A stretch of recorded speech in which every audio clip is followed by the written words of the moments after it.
And then we're planning to record each breakout Session. individually. Yep.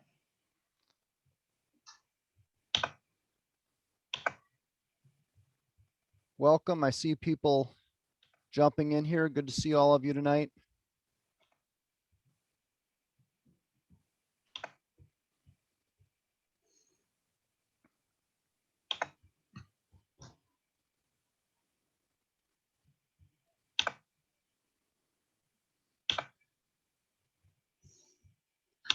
Hope everybody is sitting somewhere warm right now.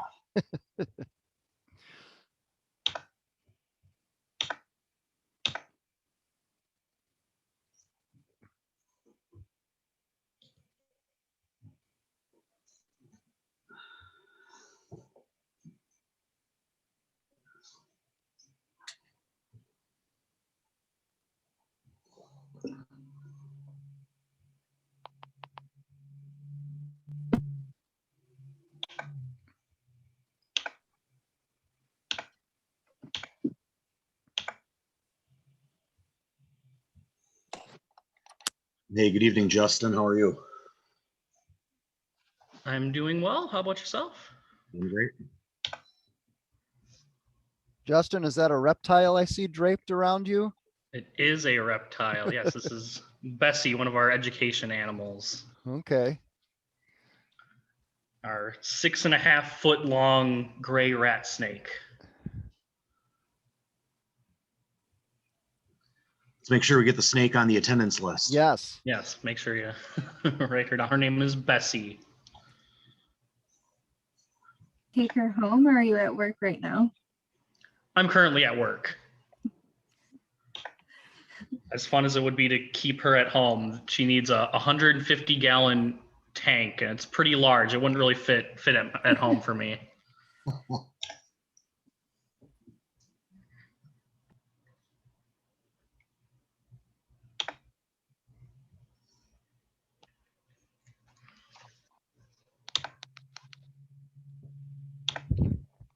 Hello, welcome everyone. As you're jumping in here.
I have 7 o'clock, but I see a couple people are trying to connect, so we'll wait just a minute here and then we'll get started.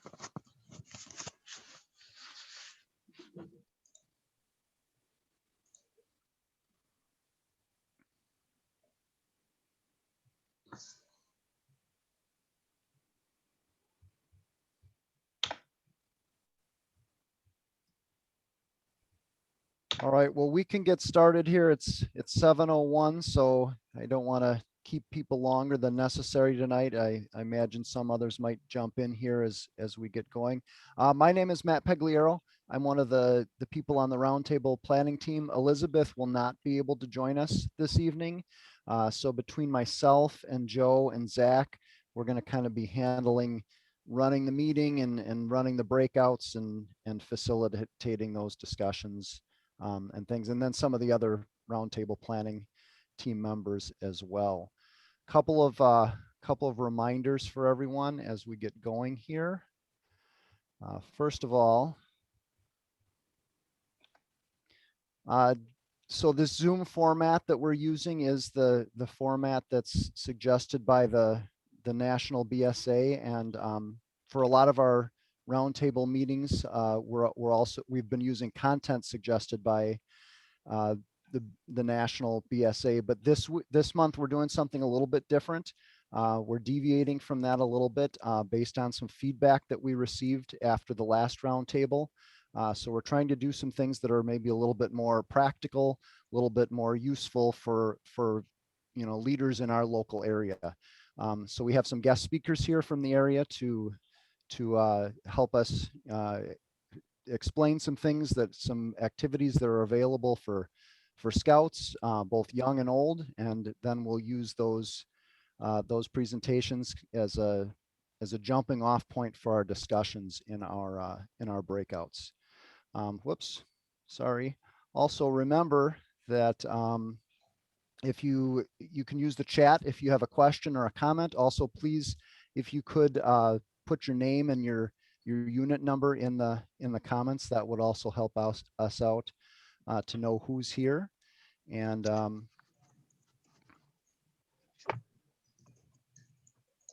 moving forward, I've got to move a window here. There will be separate breakout sessions for both Cub Scouts and BSA. And we've got that set up this month that if you have the most current version of Zoom, you will be able to choose your own session. You won't have to wait to be invited to a session. I think Joe said we've got that all set up. If your version does not facilitate that, then Joe can still add you to a room as we get going. And then this roundtable, as always, will be recorded and will be available after the meeting. As far as roundtable planning, this is our planning team. And so if you have any ideas in the future, if you would like topics covered, please contact any of us and let us know. As I mentioned before, we did listen to feedback after the last roundtable in planning this one to hopefully present something that you find useful and helpful in your own units in our local area. And then if you have any other concerns or any other needs or need help with anything, this is our key 3 support that can help out with that. Feel free to reach out to any of these people, for the appropriate questions or support that you need. All right, so this is our schedule for tonight. So the first thing we're going to do is we're going to start with our opening, and David Schmidtke has something prepared for that. And David, were you going to share your screen for this? Yes. Okay. If everybody could please stand for the Pledge of Allegiance. Okay, Scout salute if you're in uniform, hand over heart if you're not. Okay, I pledge allegiance to the flag of the United States of America and to the republic for which it stands, one nation, under God, indivisible, with liberty and justice for all. 2. Okay, Scout sign, Scout oath. On my honor, I will do my best to do my duty to God and my country, to obey the Scout law, to help other people at all times, keep myself physically strong, mentally awake, and morally straight. Scout law: a Scout is trustworthy, loyal, helpful, friendly, courteous, kind, obedient, cheerful, thrifty, brave, clean, and reverent. And finally, the outdoor code: as an American, I will do my best to be clean in my outdoor manners, be careful with fire, be considerate in the outdoors, and be conservation minded. 2. Thank you. And I apologize. I think I forgot to stop sharing my screen, so I don't know if your screen share popped up for everyone else, but we'll make sure that We'll find out. It came up on my computer. Oh, did it? Okay. well, we'll see. Did everyone else see the other screen, or did it stay on the slide?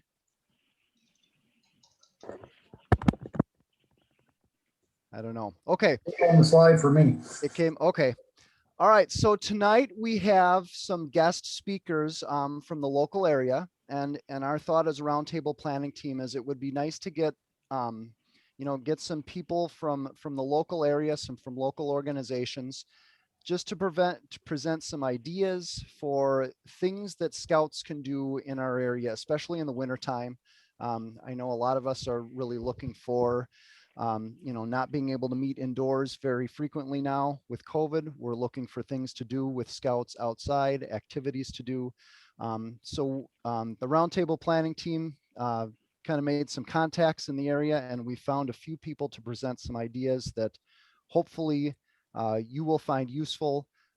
Hopefully you can get something out of this that you can help, that you can do with your own unit, whether it's a Cub Scout unit or a Scouts BSA unit or a venture crew or what have you. So first we're gonna hear from Katie Julian, who is from the U.S. Fish and Wildlife Service Visitor Center down on Bryce Prairie. And then we're gonna hear from Jeremiah Burish, who is part of the Explore Lacrosse and Outdoor Recreation Alliance. And then we have a presenter, Justin Holton. He's from WISCOR, Environmental Education and Lacrosse. And then David Schmidtke has some ideas and things that he would like to share. So first of all, we have Katie. So Katie, what do you need? Do you need to screen share right now? I'd love to actually. Is there a way that I can drive? I have a couple different screens that I can Okay. show. Yep, I'll stop mine and we'll see if you can share what you've got. Okay. First of all, I'll just say hello to everyone. Thanks for having me tonight. I'm a refuge ranger at the Upper Mississippi River National Wildlife and Fish Refuge. We do have a visitor center out on Bryce Prairie. The refuge is about 260 miles of the Mississippi River, though. So for those of you who are up in the Eau Claire area or all the way down, the river stretches down to Illinois. So pretty big place to get out and explore. I wanted to just start by highlighting National Wildlife Refuges. We are one of 568 National Wildlife Refuges across the entire country. And if you go to the Fish and Wildlife Service website, which is fws.gov, you can search for refuges in your area, and I can show you what that looks like now.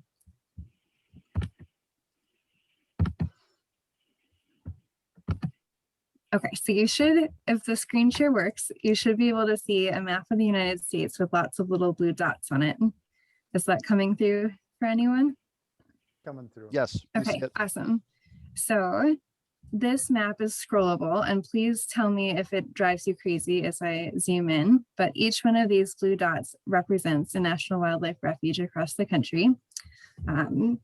If you look in the upper left-hand corner, you can see what the logo of the U.S. Fish and Wildlife Service looks like.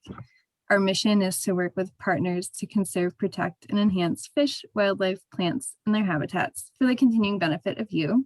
So we are here for your benefit and for your children's benefit to provide excellent habitat for wildlife so that those wildlife resources continue to be around for yours and future generations. The difference in a nutshell between what we do with the Fish and Wildlife Service and the State Department of Natural Resources is really just that the state focuses on wildlife species that stay within state borders, and our mission is more focused on migratory birds and fish that move beyond those state borders. So if you see me out and about and in the community, that's a small difference between us and the State Department of Natural Resources, which besides a post office employee is who I'm most frequently confused for. So if you scroll in on this map, there are 3 national wildlife refuges that are probably closest for folks on the call tonight.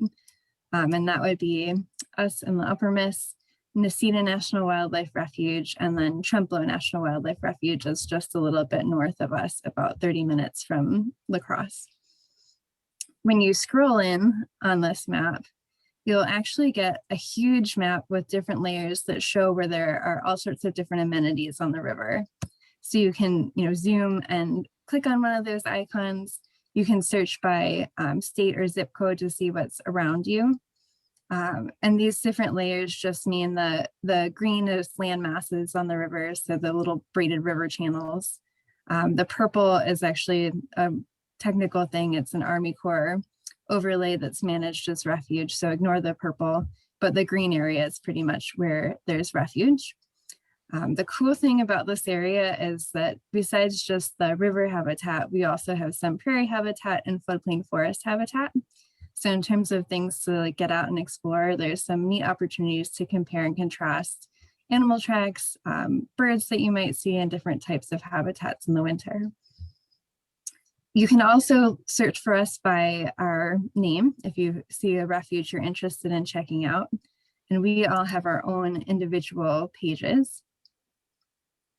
If I can scroll over to that here.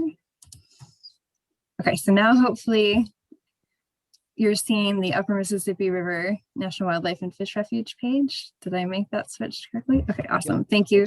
I don't use Zoom very much, so I appreciate you bearing with me.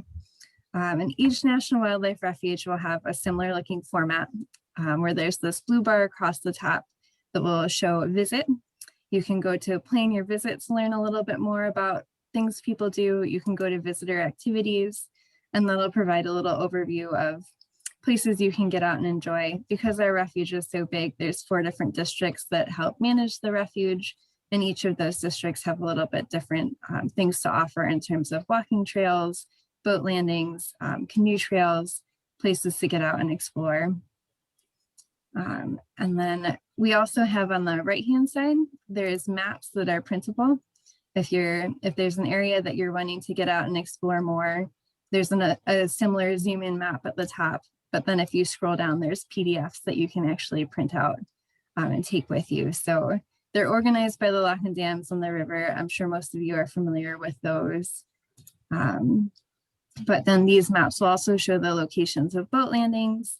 Can you put in, right now, obviously, I think the most popular activities for folks are ice fishing, snowshoeing, cross-country skiing, and then, like I mentioned, I guess some of my favorite winter activities are getting out to look for animal tracks and enjoying some of the winter raptors that are on the move at this time of year.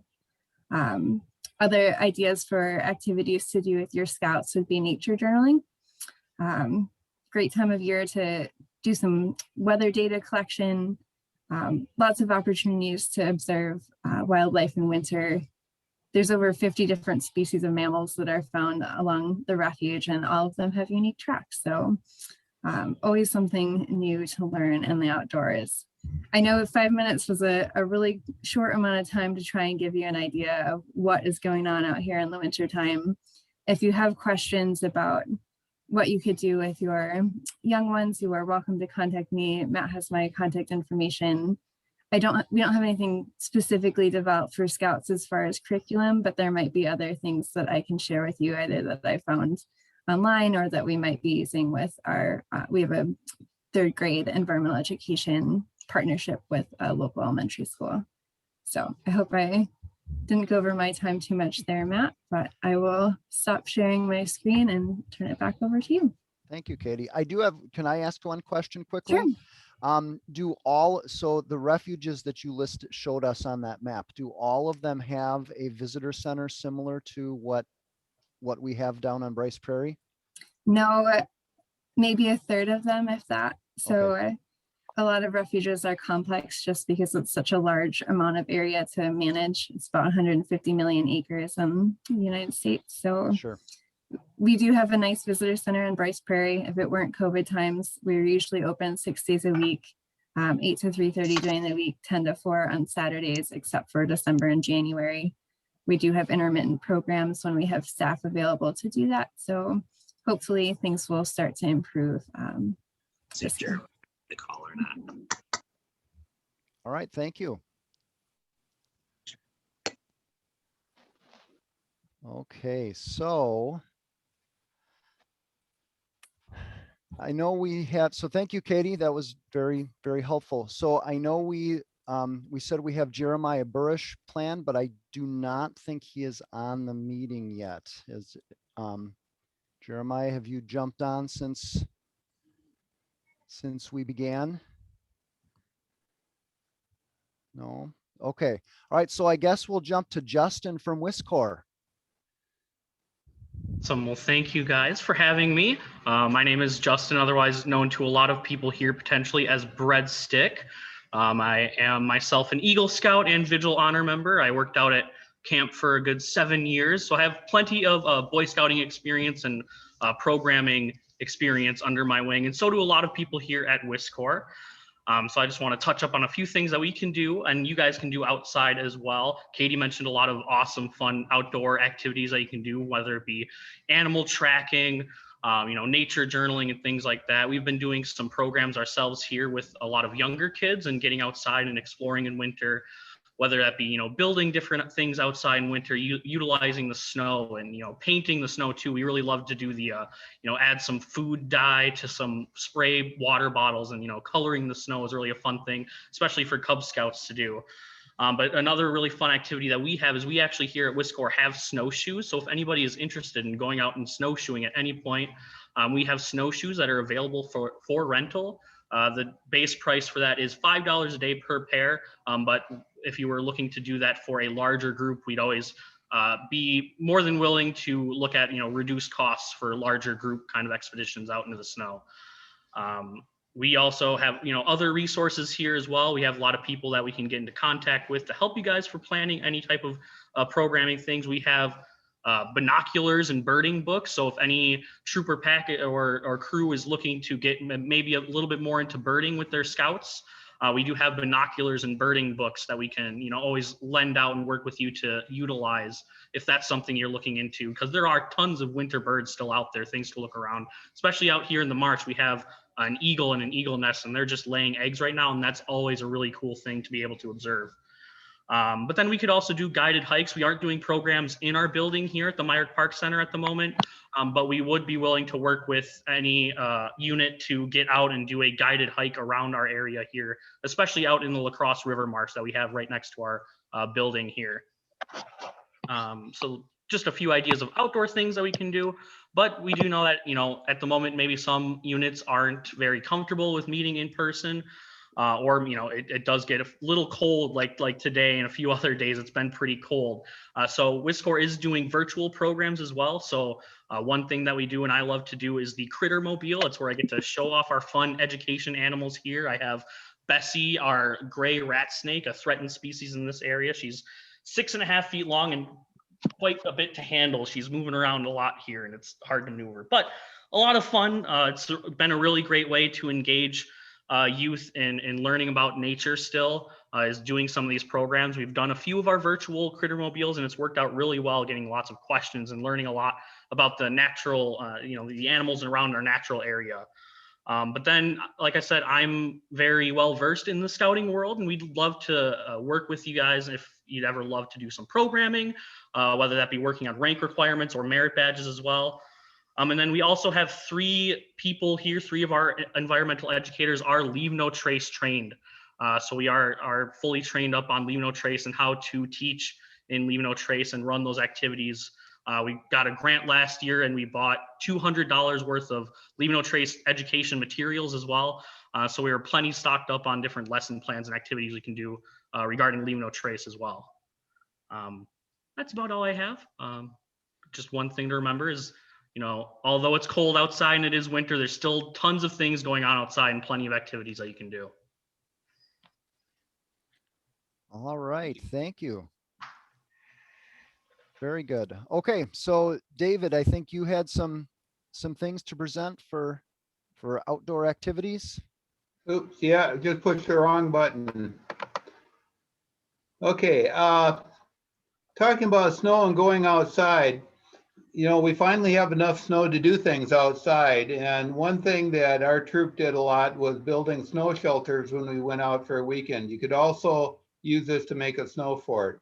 So you can start out with a pile of snow. Here they're using sleds and a tarp to haul snow in to make their pile. You want a pile about 4 feet tall. If it's going to be a fort, you're going to dig up and through. It doesn't have to be very big. If you're going to try and build a shelter to sleep inside, it should be a couple feet bigger each direction than what you require for space inside. After it sets up for an hour or two, you can start digging it out. And we found that using a steel bucket and digging out and putting it on a sled to slide it out where somebody else can empty the buckets works really well for cleaning out your shelters. You want to try and get down to the ground if you can. The snow you dig out can either be made into a windbreak like this, or it could be added to the outside and expand the size of your shelter. Sleeping inside, again, you want to try and get down to bare earth if you can, because you'll get warmth from the ground. You need some kind of vapor barrier and pads underneath your people that are sleeping.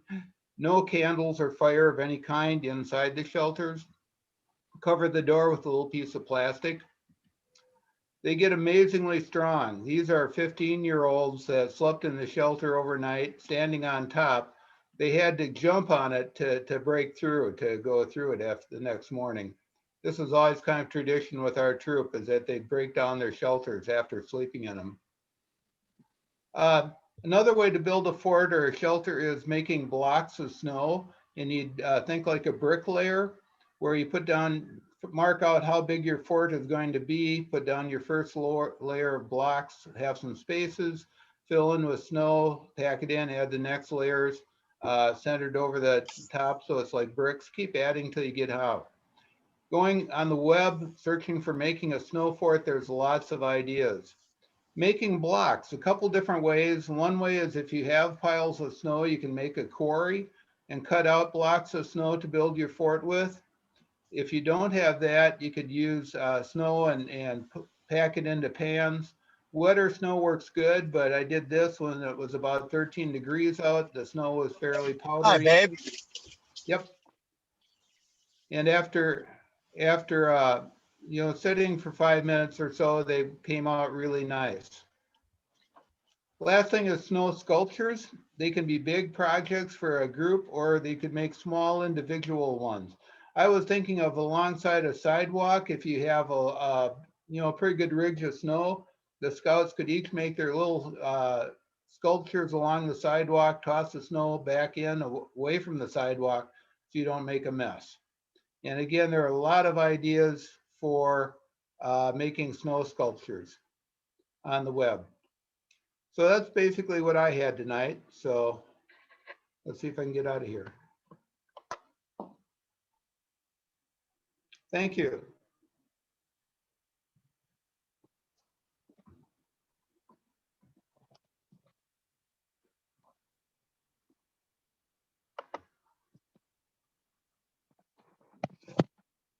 Say, Matt. Matt, it looks like you're still muted. Matt, Right, this is, yep. this time, I have two more quick suggestions. Of course, we had our cub hibernation, was not a hibernation, went out to Whitetail Ridge at Fort McCoy to go tubing. There's also another spot south of Sparta called Justin Trails that's it's about half the price, but what you pay is you have to walk up the hill. So if you want to tire your kids out, there's a place to go. They have tubes. All right, Mhm. good to know. So tubing over in the Sparta and Toma area. So some ideas for outdoor winter fun there. All right, thank you. Okay, so what we're going to do now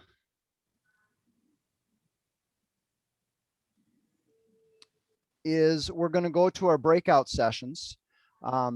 And before we do this, I just want everybody to be aware that after the breakouts, we are going to come back to the main room for some council updates, and we'll have a poll to take at the end. So please stay tuned for that. Katie and Justin, if you want to jump into one of the breakouts, feel free, but if you want to drop off, that's fine as well. But I think this month we have it set up that you should be able to choose your own breakout, like I mentioned earlier. And then if that isn't working, you can just use the chat and Joe can get you to the correct breakout room. We're going to be back. We're going to be in the breakout rooms until 7:50, and then we'll come back for our council updates. Okay. All right, we're gonna open the breakout rooms. Most of you should have a box that comes up and asks you which room you want, Cub Scout or Scouts BSA. And if that's not the case, we'll just manually assign you here as well. So we'll see everybody in a few minutes.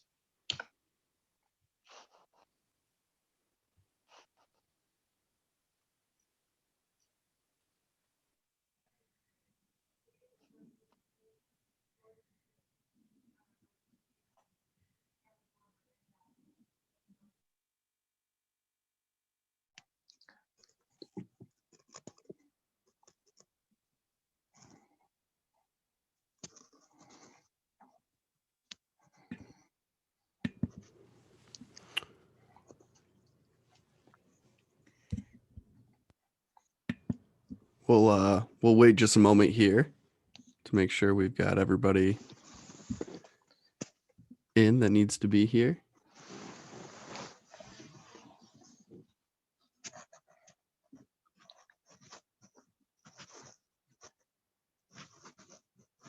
Hey, Zach, this is Mark Seipel.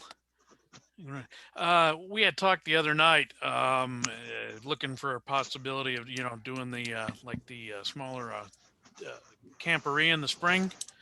I think you were online with that one. And Fort McCoy, the Pine View Campground, it is available like we planned last year. We just got stopped. So, yeah, just so you know that it's still an option. Good to know. Thanks, Mark.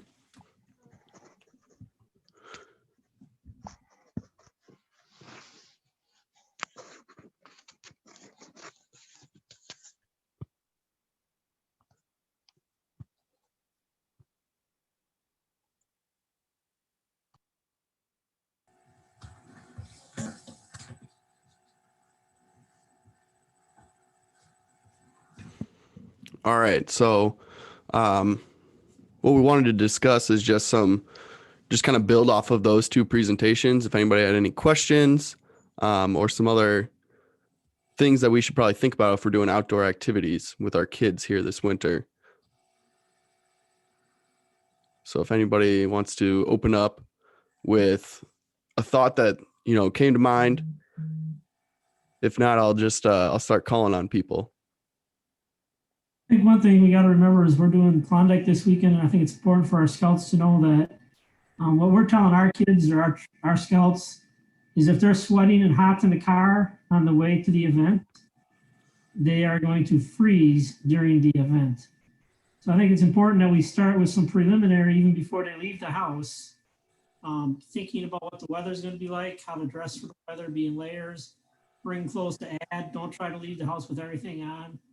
And that kind of stuff. Yeah, that's a good point. If you start out with wet clothes, you're never going to get any warmer. Also, think about when you're talking about layers, you want to make sure you start with the right one too. You don't want to put, wool right next to you. You want to find some sort of wicking fabric to pull that sweat away from you.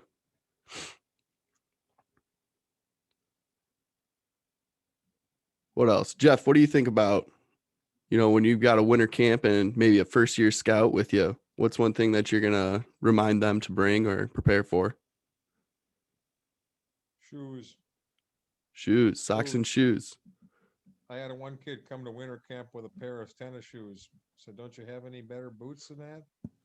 No. Oh, all right. He got cold skiing, I'm telling you that. That was a cold time. So, but he learned, it's time to go. Right.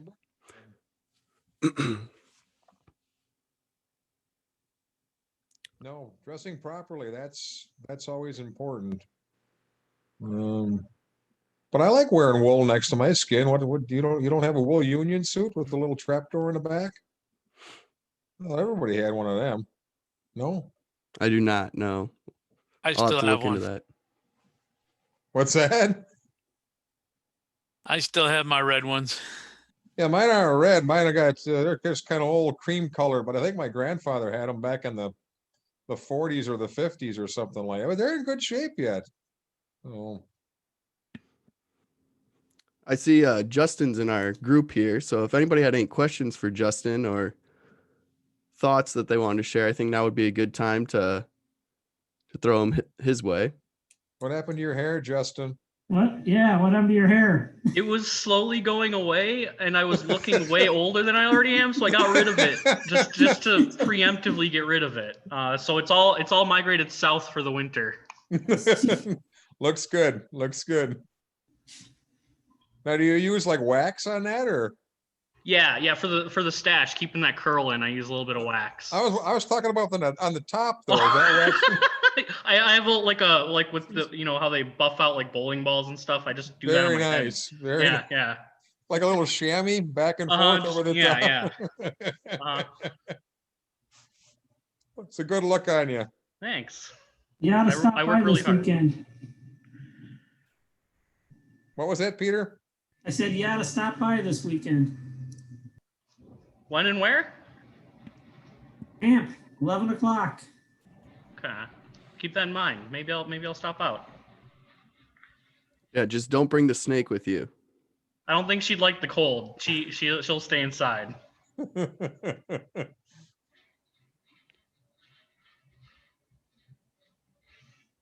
Hey, this is Todd Carney with Troop 168 in Alaska.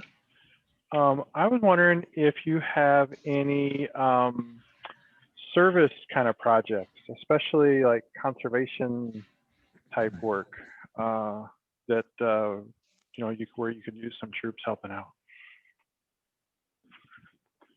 Yeah. So I don't work too much with the actual conservation department, but they're always doing tons of stuff around here. So come spring, we always love having volunteers out here, either in the marsh doing lots of invasive species removal, we have a friends group that works out here called Friends of the Marsh. So that's easily something that we could help coordinate, is doing projects with them, or working with our master gardeners to do different gardening types of things around either our native gardens that we have around the center here, or they have contacts around and at least the entire city of La Crosse about different gardens that can use work and help and assistance. And they're really smart people who work with those gardens, and they can do a lot of education with it as well. And then with that as well, we have contacts at the city in doing different types of trail work around here too. And we do have a mayor's crew that's run, it's for high schoolers. So any scout who's maybe later in high school looking for a summer job, looking to do work in the field, we do have a conservation crew specifically for 16, 17, 18-year-olds in high school to do different conservation work around the city as well. And if Okay. unit wanted to participate with that, should they reach out to you? So not to me. If you wanted to participate in any of those types of things, that'd be good to reach out to our conservation coordinators that we have here. So if you go onto our website and go into our staff area, or you could get their contact info from me easily, but we could get you in contact with the right people who can coordinate those kind of things.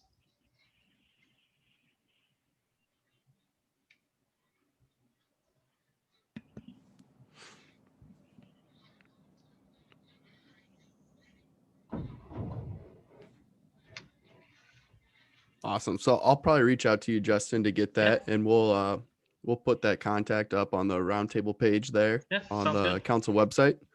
So if any of you guys are interested in that, I would assume if we wanted to do something in the spring, it would probably be a good time to start planning now for that.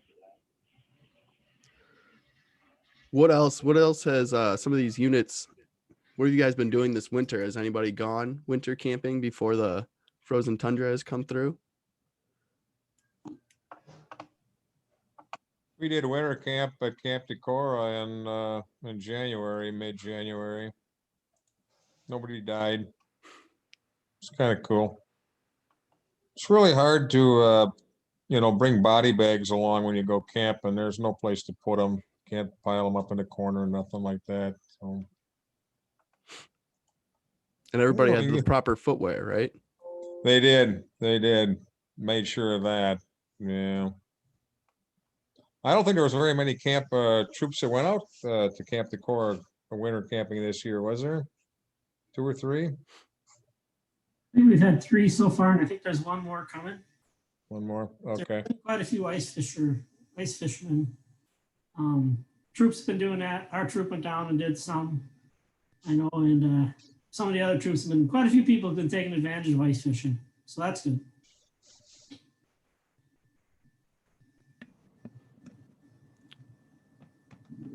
What about Audrey or Gordon? Has Houston 53 or 531? Have you guys been doing anything this winter? We are to this weekend in the sub-zero. We're All going to be right. out at Arlen Frankrun's farm to both 53 and 531 are going to be out there. Hopefully we won't die, right? We'll report back next roundtable. Now, should have you guys be- done anything extra or special to prepare for the cold here? What do we do? Even Dan's been doing this longer. Typically, we've had to change a little bit because we typically go up to the top, to the ridge top at Arlen's farm, but we can't get up there to get supplies up because it's like a 1.5 mile hike up from the base of the farm to get all the supplies up easily. So we're doing it down at the bottom, but up at the top, we've done this every year. We do a winter camp out and we built shelters up on the ridge. And so we've actually been kind of creating this winter camp out there, but we can't get to those shelters. So this year we're going to dig snow caves down at the farm, and Arlen's plowing up some big things of snow so we can dig snow caves. And he's got a pond he says he might plow off, and we'll skate, old snowshoe, do whatever we got to do. So whatever we got to do to keep warm. Dan, you want to add anything? No, that's about it. Yeah. Awesome. So- That sounds like a lot of fun. Should be, we hope. So for the uninitiated, if you look down at the bottom, there's a little chat bubble. I've uploaded 2 Word documents, and these will give you some of the tips on how to just be out in the cold and not freeze. And then cold weather camping is about how to camp overnight without freezing. So I don't know if those will be of use to some of the units, but I put those out there for everybody.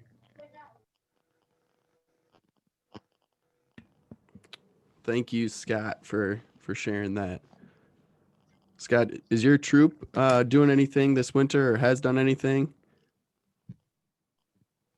Well, we had a winter camp on the calendar, but that kind of fell through.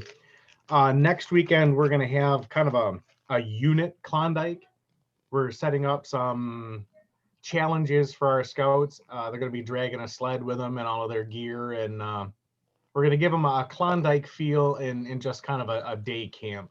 Not trying to beat them up too bad, but that's what's going on this weekend. And then the first weekend in March, we're going to do some snowshoeing at the Necedah National Wildlife Refuge. Awesome. Very cool. Scott, I'm going to give you a moment here. Scott wants to make an announcement about NYLT, I believe. Yeah. And it'll just take a minute. Right now, all I want to tell you is we are doing NYLT this summer. The dates are June 13th through June 18th, Sunday through Friday. And the information is live on the council website. You got to scroll to the bottom for now, but it's live and you can register. And I'd encourage you to encourage your youth who are 13 and older in first class. But all that information is on there to get registered if they're interested. This is a marvelous experience. I've been involved in this for several years, both in my old council and here, because I just love to watch the youth grow and learn these leadership skills. And this year again, you know, nobody can exactly say what we'll be doing by June, but we'll probably be following, we'll be following council COVID protocols, whatever those are. And we kind of expect we're going to have to be in, singles and tents and so forth. So right now, we're hoping we'll be able to get, we've got 30 slots open. I don't know that we'll be able to open up any more because of gear and so forth. And last year we filled out at 30. So if you've got youth that are interested, please get them registered early.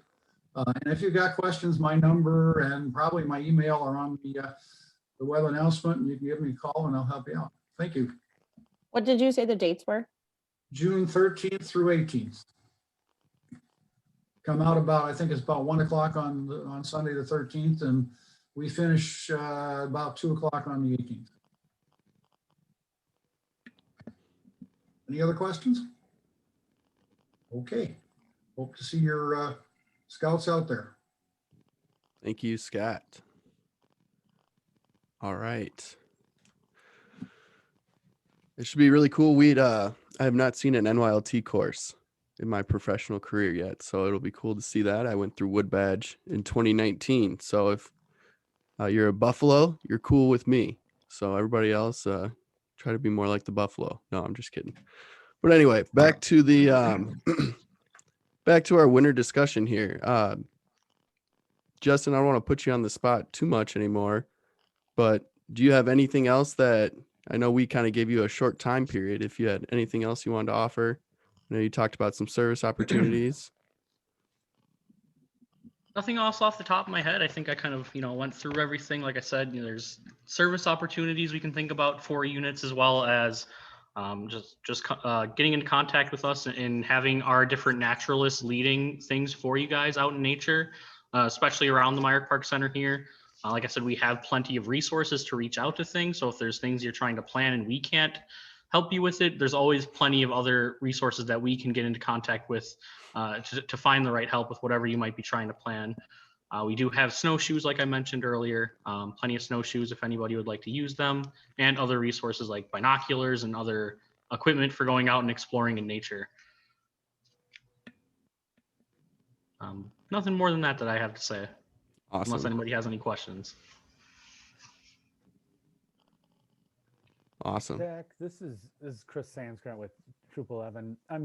This is off the winter activities topic, but I'm curious if if the council intends to offer like iTools or wilderness first aid training this year. I know we postponed them last year. Has there been a discussion about being able to offer them for spring of 2021 yet, or no? I know we are not offering a wilderness first aid training at the moment. There is, in the last newsletter that went out, a link to another council that's putting that on, and we potentially have another trainer in the council that we're going to see if she can help facilitate a course later this spring. But as of right now, we don't have one, but we do have, like I said, the link in the last newsletter that's got another council putting one on. So that's what I can say about wilderness first aid. And It's gonna Lisa put a is lot going of- to discuss iTools after this. When we get back in the group, she's going to discuss that. Correct. So we'll get some more information here in probably the next 5 minutes about that. How is that gonna affect groups that need to go outward bound, doing wilderness, like boundary waters and things like that? They still need to have the training. We're not offering it. They gotta go drive all over the countryside to find it, or are they getting a pass on that? Do they get the COVID buy, or I don't believe so, Jeff. no COVID buy? Yeah, I mean, unfortunately, everybody else, it is going to be tough this year. everybody so. else quits doing stuff during COVID. I figured they'd give everybody a pass on that. I mean, that seems like the prudent thing to do. I mean, life should stop when COVID's going on. We shouldn't get together. It's very dangerous. Yeah, so I think that's a conversation we can have offline, Jeff, but I understand the frustration there that we're not offering it, and that does make it tougher to get trained and get out there. So that's why we're trying to find other resources. Like I said, we've got a trainer in the council. I just haven't seen if we can get a course offered yet. The people that were running it previously said they're not going to run it at this moment. So we're trying to find other options for you. We're not trying to leave you guys hanging here. Well, I'm good for this year, but I need one for next year. So that's. All right.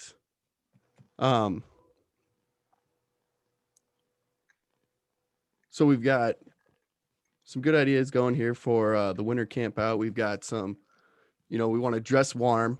What about overnight? Now, if I'm sleeping overnight, do I want to, bundle myself up and get in my sleeping bag and try and be as warm as possible?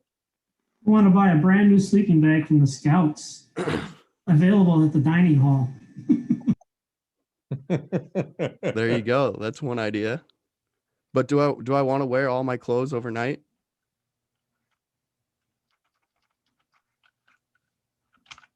Actually, you like to get out of the clothes you've been wearing all day and put on maybe a fresh pair of long handled underwear or pajamas or something, but you do not want to wear what you did all day. Okay, I'm going to argue with you. The current, if you would look at like the Knowles stuff, if you wear updated materials, you'll strip down to your base layer, and that base layer you will stay in and wear it.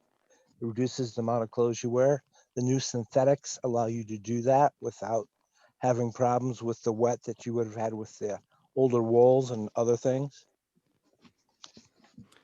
Yeah, that's what I was trying to get at, Tim, is you want to sleep in your base layer. So that way when you get out of your sleeping bag, you have something to put on over yourself. So I would So not. here's a hint for you guys. If you go and look on YouTube, you'll find some really cool videos about how to do this tentless camping from the high adventure bases. Northern Tier has a good about 7-minute video out on YouTube exactly about what you're talking about.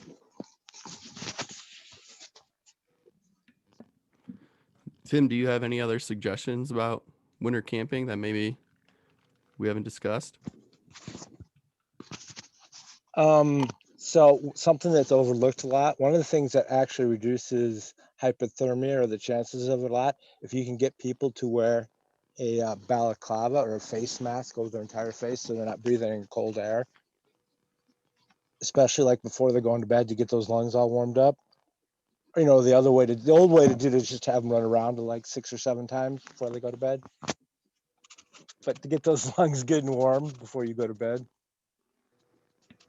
And if you've got a very young troop or young scouts, I suggest you try to take them to that winter camp up at Tomahawk, because they do a great instruction and send a guide out with them as well and have all the right gear so they learn well the first time.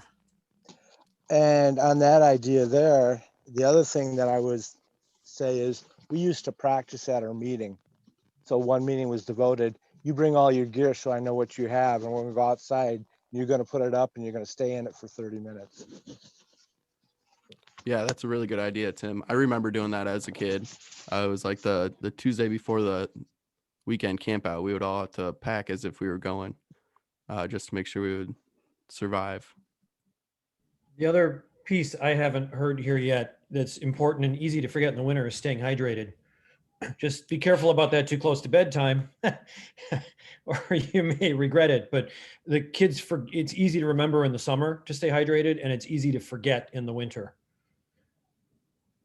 And that helps. Yeah. Always good to drink water. I learned the hard way when it's 25 below and you got to get up to go to the bathroom. That's really difficult time.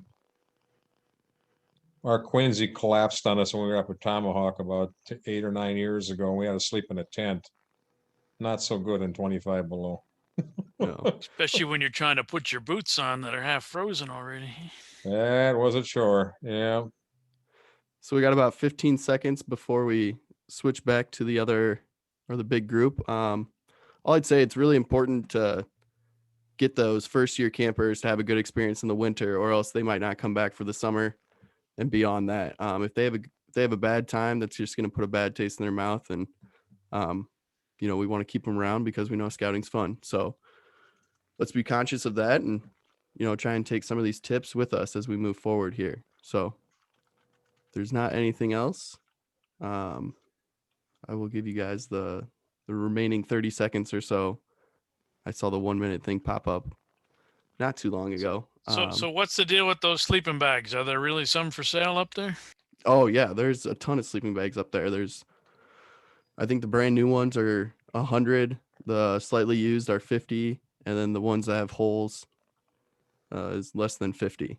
I don't know the They're exact cold number weather on that. military sleeping bags, brand new in plastic. Yeah. I saw them all during the spookery, but I didn't know what was going on with them. Okay. I know Troop 53 bought like 2 dozen of them yesterday. Yeah. They're going to be used this weekend.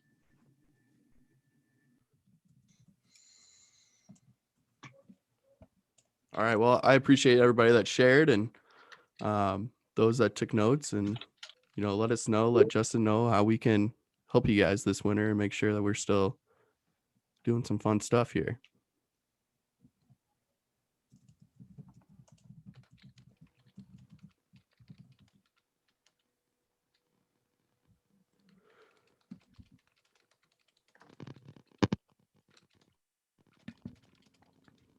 I can't remember. Do we does it kick us out automatically, or do we have to hit the leave room in the bottom right corner? I think we should just all click that. Everybody sees It's that. out automatically. If you leave the room, I think you end up leaving the whole thing. Oh, really? I think it should take us automatically out. Okay. Always has in the past, although this is a new thing now.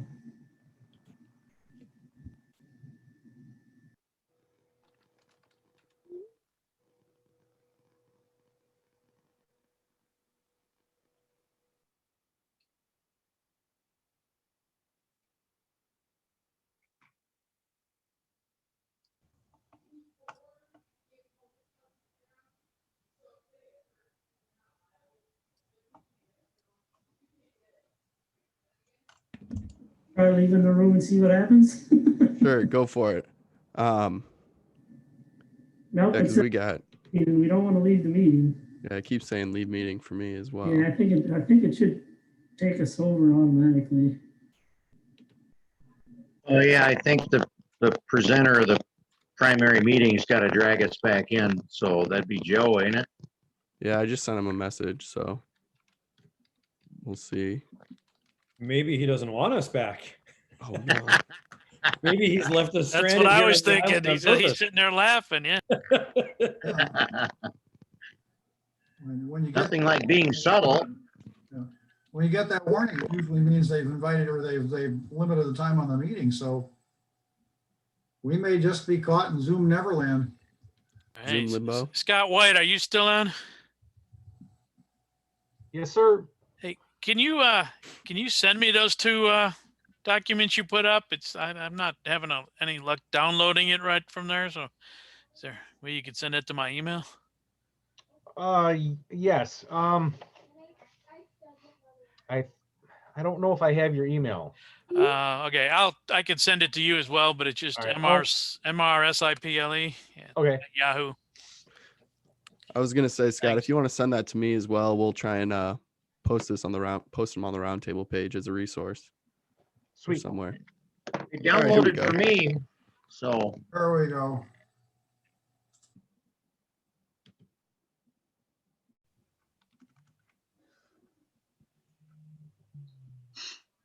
All right, everyone, welcome back. I know we just ended the Cub Scout breakout. Is the Scouts BSA, are those members back here now as well? Looks like it, yes. We're on our way back. Yeah. Okay, people jumping back in here.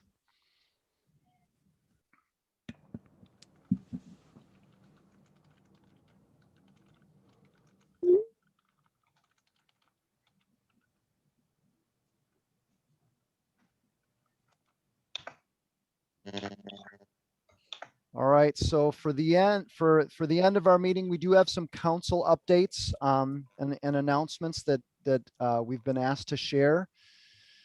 So first, we've got Zach with rechartering. Zach, are you with us? Yeah, I am. Thanks, Matt. Okay. So rechartering, we had a turn-in and a training on Tuesday this week. The turn-in for Winding Trails and Soaring Eagle, and then the training for Seven Rivers. If anybody still needs help, reach out to myself, reach out to Anna Francron. She's the rechartering chair.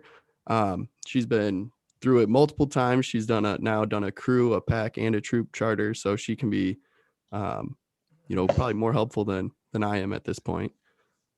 So the turn-in date for the Seven Rivers charters is March 9th.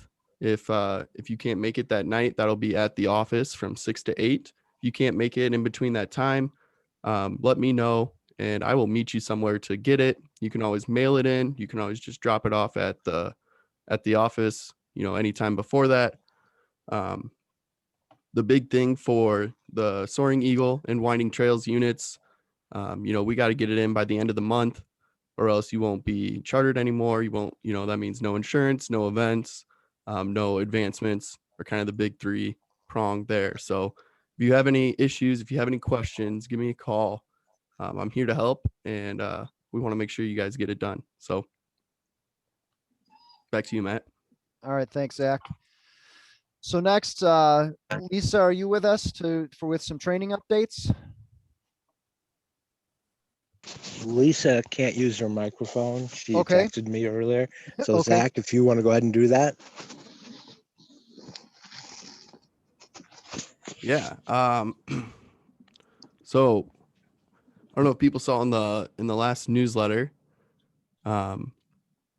we are not going to be having the wilderness first aid this year or this spring offered. We did find that there was another council nearby that was putting one on, so we linked their registration. I did recently find out we do have another trainer in our council here. I'm going to see if they would be willing to offer a course this spring for the council. So we understand that not offering this training kind of limits what you can do when it comes to high adventure. So we're trying to find some alternatives right now to kind of combat the first cancellation. So be on the lookout for that. Baloo and iTools, I believe we are offering that May 7th and 8th. So that second weekend in May there, that'll be at Camp Decorah.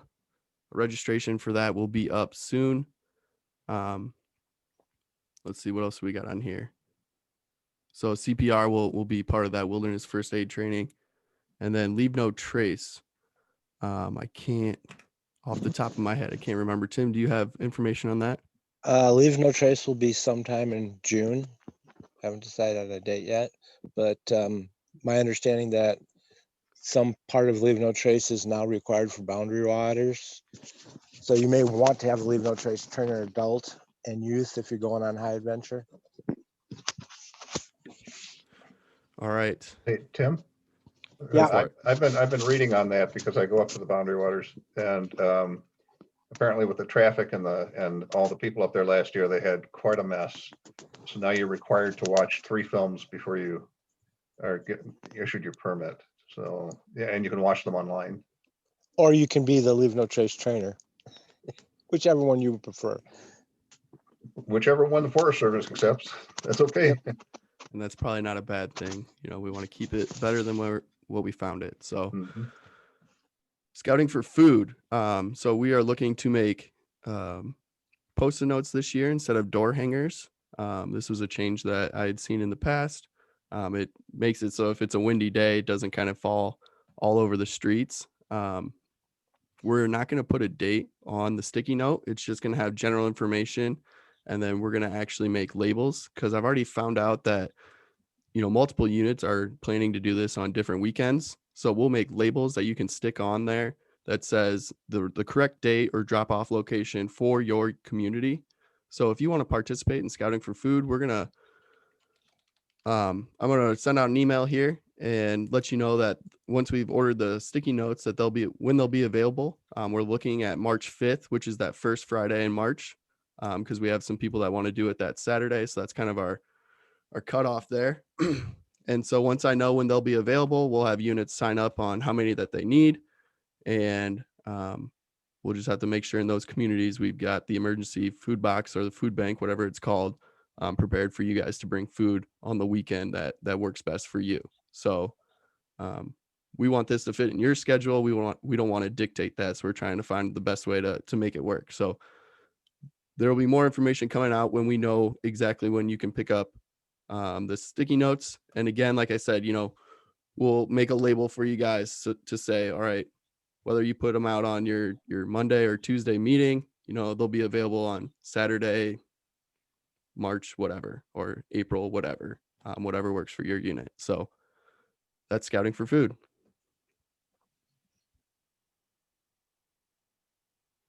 All right, thank you, Zach. Are there other announcements? I know, Joe, you've got something to wrap up here, and then also remember, please stay on to take the poll before you drop off.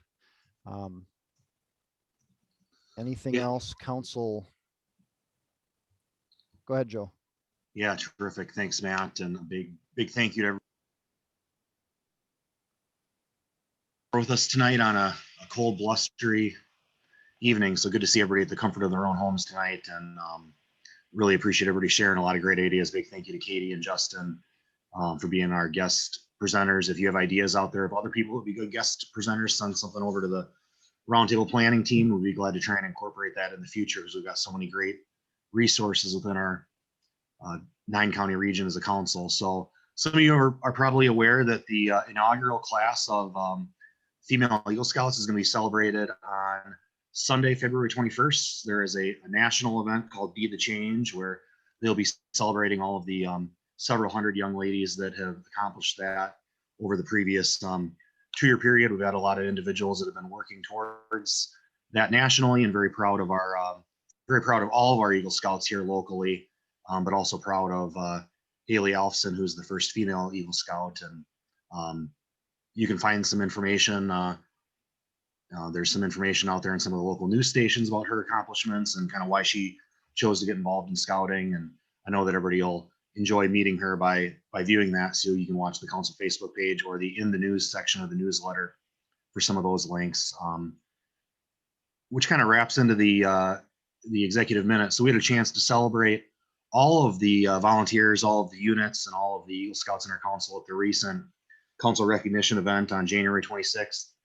This year with COVID-19, that was a virtual event, which was absolutely different. But one thing that was positive with it is it allowed us to really recognize a whole lot of people. And I just would encourage everybody, if you did not tune in that night, you can find the video recording of that again on the council website.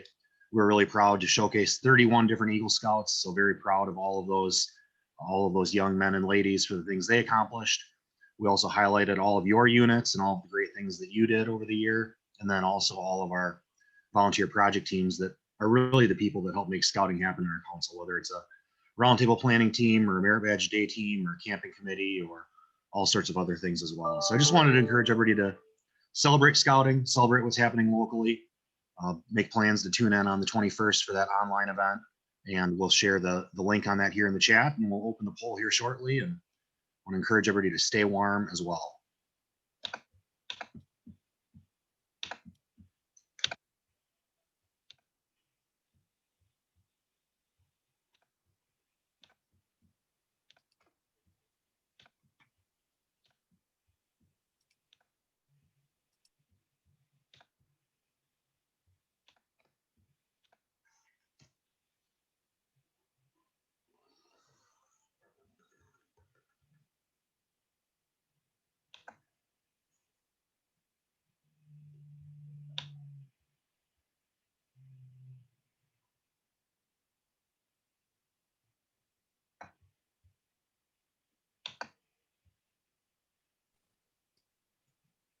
Thank you again, everyone, and we'll see you next month.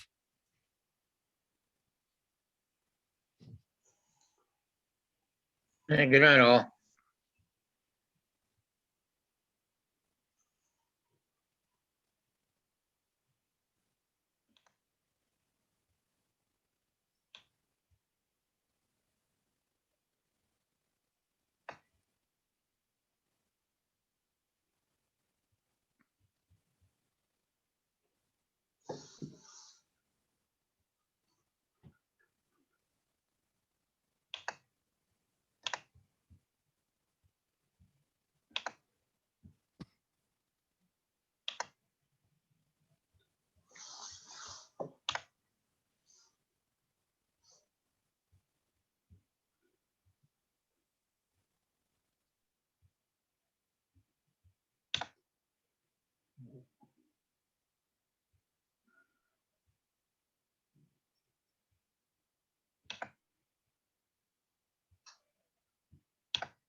Awesome. Thanks, Matt, for leading that and stepping in this month.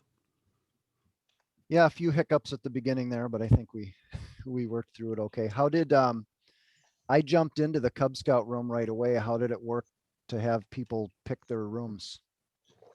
Well, it worked pretty well. I think we had 15 people that we ended up needing to assign. So a little bit less than half the group. So that was really, yeah, that was really positive and pretty easy to do so. So I think that's a good improvement for the future for sure. Good. And yeah, the guest speakers I thought were absolutely terrific. So that was great. Yeah, I thought the discussion